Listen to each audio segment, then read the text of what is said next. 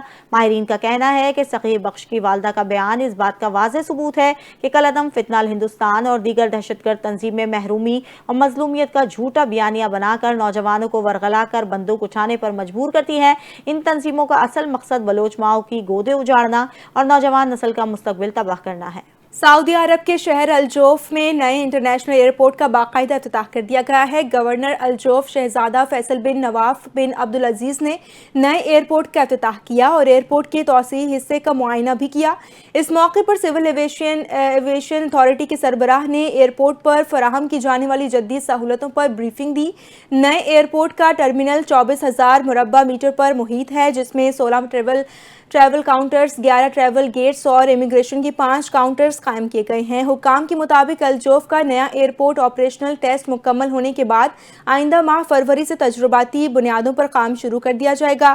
تقریب کے دوران ایئرپورٹ سے متعلق ایک دستاویزی فلم بھی پیش کی گئی۔ نیا الجوف انٹرنیشنل ایئرپورٹ سالانہ 10 لاکھ مسافروں کو سہولت فراہم کرنے کی صلاحیت رکھتا ہے، جس سے ریجن کے شہریوں اور غیر ملکی مسافروں کو بڑی سہولت حاصل ہوگی۔